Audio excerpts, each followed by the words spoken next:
Hello mga kabakal.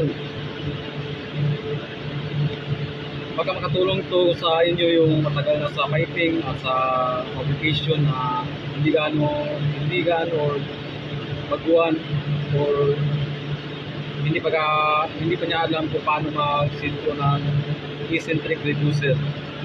Ito panoorin niyo po ang vlog na ito guys, baka makatulong ako at sa mga baguhan. Baka may makuha kayo na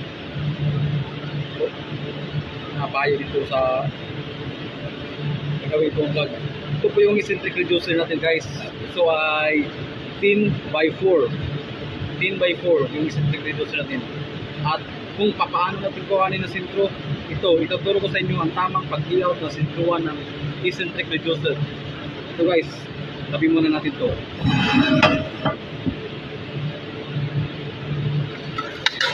Kumuha lang tayo ng iswala guys, at saka maglagay tayo ng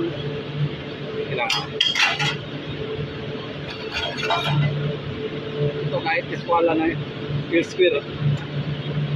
Ito ilagay mo ito yung dito ka gumuhit sa bandang may flat na plate or flat na space yung layout mo ng pagkuha ng sentro ng square. Ito lang guys, itong square or spala, ilagay mo lang, tapat mo lang yung sa flat surface at maglagay ka ng layout na L, kahit L muna, ganito lang, kahit L muna.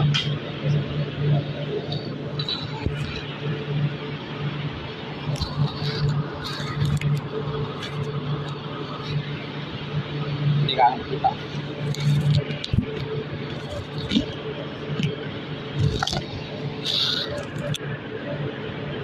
Yan, kahit L muna guys. Ito, i-flat nyo lang.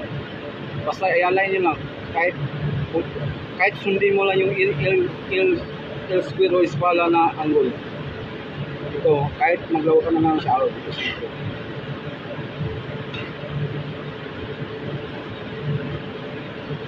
Ito, gawa ka ng kahit sundin mo lang yung angle ng square. Ito na yung forma niya guys, L. At saka dito ka naman sa kabila mag-i-L. Ikuha mo lang guys, align mo lang din dito sa kabilang banda na may ikuan. I-align mo lang talaga. Gagawa ka muna ng T. Kahit T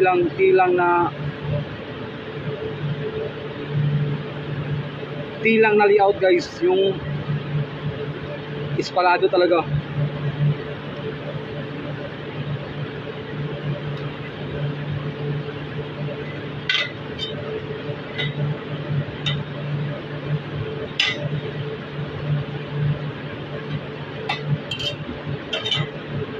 Ito na guys, ito na yung T na layout natin dito sa flat surface.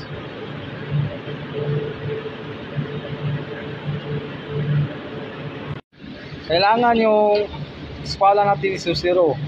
Yan. Tingnan mo may kawang. Dito sa kabila.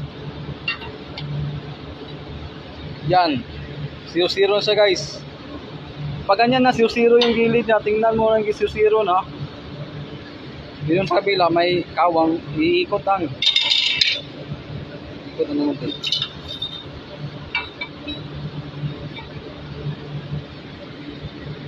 Yan guys, 0 na. Kabila. Ayan, close na. At dito sa pinakasentro nito, yung parang T natin kanina, tingnan natin kung close na ba. Wala, bakante pa. Forward natin. Ito may sentro to guys, dahil sentro i-instruct ko lang sa inyo kung paano to. Forward na naman natin kundi tingnan nyo, hindi pa nakalabas ng linya ng outside na maliit, kaya wala pa tayo. Ito, ganyan, wala nang kawa, may ito 0 na. Kabila, dito yung may guwit ganyan ng outside yan, maliit dyan. Yan, 0 na. So 0 sa gilid, 00 sa gilid. Yan, 00 na sa gilid. Ito yung sintro natin kanina guys, yung T. Dito tayo marking ng sintro. Ganyan. O yan. Dito ka marking. Yan ang sintro ng reducer guys. At pagkatapos naman ng ito, itong dito na sintro 1, itong marking na to, ita-transfer mo naman sa babaw. Ito.